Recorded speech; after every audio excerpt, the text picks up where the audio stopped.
Саламатсыздарбы? Менин атым Достук. Улуттук медиация борборунун Скол областынын Түп районундагы өкүлү. Негизи адам баласы төрөлүп атканда эле атына жашоосу жарашат деп коебу же тескерисинче жашоосуна жараша аты коюлат дейби, ушуга бир байланыштуу болуп экен. Менин атым Достук болгондуктан буга чейин эле атым ушуга уйкаш болуп эле башкалардын менен болгон мамилелерде эки адам уруша кетип алар менен ынтымакты чакырганга аракет кылып жүрчү элем. Бул долбоордун негизинде мага дагы илимий негизде, кандайдыр бир билимдин негизинде жардам берди да. Ойдо жоктон эле болуп калдык десек болот. Жумушта буга чейин мен биринчи кесибим мугалимдик кесип эле. Андан кийинки кесипте банк тармагына, финансылык тармагына өттүм. Ал тармакта иштеп жүрүп, кокустан эле бир сунуш түшүп калды. Ушундай сага керектүү окшойт, өзүңдүн мүнөзүң ушундай, барып көрбөйсүңбү, ушундай конкурс болот эле. Андан өтүп окуп келсең, ушундай ынтымактуу жашоо деген темасы жакшы экен, окута турган багыты да жакшы экен деген сунуш тартышты. Анан биринчи укканда эле мен макул болдум. Анан бул ынтымак жашоого ушинтип кирип калдык. Окуп бүтүп, анан барганда эле биздин практикага каталып биринчи жасаган иштерибизде эле элди жалпы элге бул медиация боюнча маалымат кичине азыраак экендиги байкалып атат. Себеби буга чейин өзүм да билген эмесмин бул долбоорго келгичекте. Анан элге барып сүйлөшө келгенде эле бизден көп мындай кайра суроо келет да. Силер психологсуңарбы деген суроо.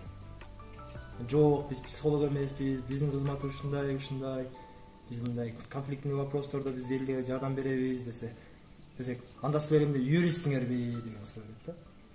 Жок, биз юрист эмеспиз, биздин кесибиз ушундай бир кандай бир илимий негизде биз сүйлөшүүлөрдүн негизинде ушундай бир ынтымакка чакырабыз, юридикалык күчкө ээбиз ушундай десек, дейт. Кээ бир түшүнүктөрдө мындай деп ойлоп калышат да, буга чейин эми бир болбогон бир үй бүлөлүк маселелерде аял киши тарынабы же күйөөсү тарынабы ошол арыз жазып койгон болсо, демек орган кызматкерлерине өттү, муну бүттү, акыры барып соттон чечим кабыл алалы, сот чечим чыгарат деген ишенимде болчу эле да. Азыр ушуну айта келсек, биз уруша кетсеңер, балким конфликтный вопростор болуп калса бизге кайрылгыла ушундай учурда алар айтышат да, бизге уже болду, орган кызматкерлери өтүп кетти, же соттор карап атат, бизде эч ким жардам бере албайт деген сыяктуу түшүнүктөр болуп бар да. Айта кетчү нерсе, баарынан жакшы нерсеси ушул. Биринчи күнү жини келген күнү адамдын психологиясы ар кандай? Дүйнө жүзүндө 7 миллиард адам болсо, 7 миллиард психологиясы бар. Ага өзүнө жараша эмоциясы бар дегендей. Ошол эки биринчи күнкү жини келип аткан учурда жазып койгон арыз үчүн кээ бир учурларда айлап жылдап соттун решениясы чыккандан кийин дагы өзүнө нааразычылык болуп, ушундай үй бүлө бузулган учурлар көп эле катталган мен кийинчерээк байкап жүрөм да. Бир ушу консультация берип атып, бир адам менен сүйлөшүп калдык. Ал киши айтып атат, мурун силер бар болгондо жакшы болмок экен. Ушундай биздин бир кошунабыз болду эле, өзүм тууган эмес, кошунасы экен. Кошунабыз болду эле. Ушинтип аялы таарынып, арыз жазып койду дагы, акыры бири-бирин кечирип кой деген сөздү айта албастан, ошону айтпай, бири-бирине көкпеттенип, сен андайсың, сен мындайсың деп улам сөздөн сөз чыгып отуруп, акыры ажырашпай келиптир дагы ажырашып кеткен учур болгон экен да. Ошол бир мисал айтып атат, эгерде силер болгондо жакшы жардам бермей окшойсуңар депчи. Бул жерде биз медиаторлор деген эмне? Кандайдыр бир сыйкырчы эмеспиз. Жоктон бир нерсени силер сен бияка отур, сен бияка отур деп да айтпайбыз. Биздин негизги максатыбыз эки адамды жөн гана сүйлөшүүгө алып келүү, же ынтымактуу сүйлөшүп бир пикирге келүүсү. Эки тарапты күнөөлүү тарабы болобу, күнөөсүз эмес тарабы болобу, кайсынысы болот? Биз күнөөлүү, күнөөсүз деп издебейбиз. Болгону экөө сүйлөшүүгө, кандай моментте сүйлөшүүгө жетишсе, ошол бизге жетиш. Бир тарабы дагы, экинчи тарабы дагы утуш өкөнөтөн ыраазы болгон тарапка жеткирүү, биздин негизги милдеттерибиз.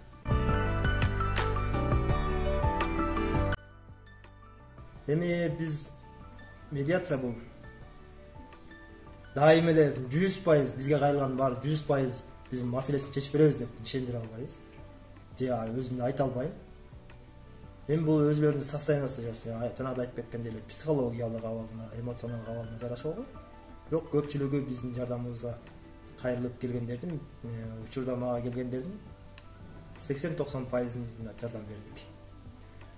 Балким ушундан болот бизде республикалык деңгээлде ушундай конкурс уюштуруп, атайын жетекчилер тарабынан, долбоор тарабынан ушундай конкурс уюштурулган экен. Анан бир биздин жетекчи, областтык жетекчибиз ушундай айтып калды: "Сенин көрсөткүчтөрүң жакшыраак, балким катышып көрөрсүң" дегенде ошол конкурска аракет кылып, мен эми кандай болот? Катышып көрөлүк дедик эле. Кудайга шүгүр, эмгегибизди баалап, республикалык сынакта 1-орунду бериптир. Ыраазычылык билдиребиз. Бул ыраазычылык биз үчүн берилген бул сыйлык мотивация деп түшүнүп атам. Өзүм ушундай кабыл алып атам. Дагы бизге тапшырма деп кабыл алып атам. Мындан кийин дагы элдерге көбүрөөк жардам бере бери деп тапшырма бергендей эле кабыл алып атам. Балким дагы бир изденүүнү талап кылат экен. Жанагыдай мен жогоруда айтып кеттим. Силер психологсуңарбы же юристсиңерби, же дагы бир конфликтологсуңарбы, же дагы ар кандай бир кесиптер сунуш эткенсиздер, ошондойсуңар деген сыяктуу. Чындыгында ошонун баарын окуп, үйрөнүүгө туура келчү кесип экен. Азыр аракет кылып атабыз, буга чейин дагы аракет кылдык элек.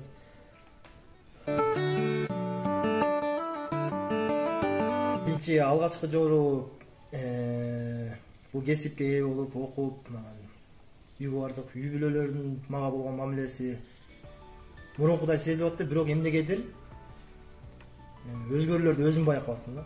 Себеби биз мындай болуп калды, бир айылдаштарыбыз эле тааныбайм, бирок биздин түп айылы чоң айылы. Мына мага кайрылып калды, ушундай бир үй сатып алдык эле, ал маселеси ушундай оор болуп атат деген сыяктуу. Ал кишилер менен сүйлөшкөнгө мен үй бүлөгө мурда жумуштан кийин келип кечкисин үй бүлөгө көңүл буруп, үйдөлөр менен сүйлөшүп, чай ичип сүйлөшүп отурчу элек. Ошол убактындагы бөлгөнгө үй бүлөгө убактымды бөлбөй, тескерисинче башка бирөөнүн убакытты да талап кылат экен да. Алар менен сүйлөшүп, телефон аркылуу же бир жерге барып кезигүүлөрдү уюштуруу, бул да бир кошумча жумуш болот экен. Мен ошентип башында нааразы болгон, өзүм нааразы болгондой туюлуп турган. Бирок качандыр бир ошол айтып атканда, жогоруда айтканда бир маселе, үй сатып алуулар маселесин караган мезгилде аябай мына маселе оорлошуп кеткен экен. Ошол маселени карап, бир жума жакын сүйлөшүүлөр жүргүздүк, кезигүүлөрдү болду. Акырында ошол эки маселе чечилип, биз бир пикирге келип, аны атайын мамлекеттик орган тарабынан нотариально бекитип, бири-бирине ааласа береселерин кутулуп, анан баягы биринин үстүнөн бири арыз жазып, РОУДга катталып, сотко жетейин деп калган мезгил болчу экен. Ошо РОУДга барып, аларга мынакей ушундай ишти аткардык деп, ошо кыскартып бериңиздерди суранам деп биз кайрылганыбызда, РОУДдун замначальниги, тергөө бөлүмүнүн башчысы тура калып менин колумду кармап: "Достук, азаматсың, силерден күткөн жок элек. Көрсөк, медиация бул чын эле биздин дагы элдин эле эмес, биздин орган кызматкерлеринин да жардамчысы болот экен" деп колуман кармаган. Ушуну аябай мен өзүмдү мындай жашоого чын эле элдерге керектүүмүнбү деген ой келди дагы. Андан кийин уже берилип иштеп баштаган түрткү болду да. Андан кийин да муну үй бүлөлүк маселелерде дагы мыйзамдуу түрдө органдарга кайрылганда алар үй бүлөгө келип түздөн түз кийлигише албай турган моменттер, случай болуп калат экен. Ал учурда бизге көбүрөөк ошол маселеден кийин бизге көбүрөөк кайрылып калды. Балким медиация жардам бере аласыңарбы деген сыяктуу. Бул маселелерде да көп кайрылдык, иштештик, жакшы жыйынтыктар болду. Адвокат катары да көргөндөр бар экен да бизде. Себеби бизге биринчи кайрылган тарап болот. Ал кайрылган тарапка биздин маселесин угабыз, экинчи тарапка барып сүйлөшүүлөр жүргүзгөндө мындай деген талап коет да. Биринчи кайрылган тарап: "Силерди мен сүйлөшүп, мен алып келсем, эмне үчүн силер тияктын сөзүн сүйлөп атасыңар" деген туура эмес түшүнүктөр болот да.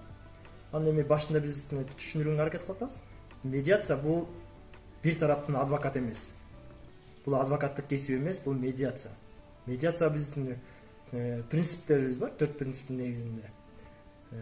Купуялуулук бар анын ичинде, эки тараптын макул болуусу, анан ошондой эле медиатордун бейтараптуулугу дейт. Же болбосо биз эки жакка тең тартпагандай калыс абалда. Же болбосо мурун мурга чейин биздин ата бабаларыбыз буну пайдаланып жүргөн экен, бирок айтылган бул медиация деп айтылбаса дагы, бирок аткарып жүргөн болчу экен. Калыстык деген сөз бар да бизде. Калыстык тиге да тартпайт, буга да тартпайт. Бул менин тууганым эле, кошунам эле, айылдашым эле дебестен, калыс мамиле менен чечүүгө, экөөнүн сүйлөшүлөр, сен макулсуңбу, сен да макулсуңбу, эгерде каршы болсо каршы деп, макул болсо бир пикирге келишип чечип алыш. Муну тем более сотко жеткирбей, сотко барыш үчүн бир убактысы кетет, материалдык чыгымдар болот, өзүнүн психологиялык жоготуулары, ден соолугун коротобу, бул маселенин баарын алдын алуу биздин бул кызмат биз үчүн аябай керектүү деп эсептейм. Негизги жетишкендигим бул ынтымактуу жашоого келгенден кийин жашоого болгон мен көз карашым дагы өзгөрдү. Алгандай. Демек, мурун мен өзүмдүн жашоом менен алек болуп жүргөн болсом, бүгүнкү күндө башкалардын жашоосуна жардам бере алганга менин эле эмес, медиациянын жардамы бир топ эле экен деген жакшы өзүмө кабыл алып атам да ушундай билимди. Бул деген демек бири-бирибизге жардам берүү менен коомдогу болгон ар кандай конфликти, карама-каршылыктарды жоюу, бул ынтымактуу жашоо деген өзү аталгандай эле, ынтымактуу жашоо бул жакшы жетишкендиктерге алып келди. Мени жагы дагы көп билимдерге сүртө турган иш болду деп десем жаңылышпайбыз.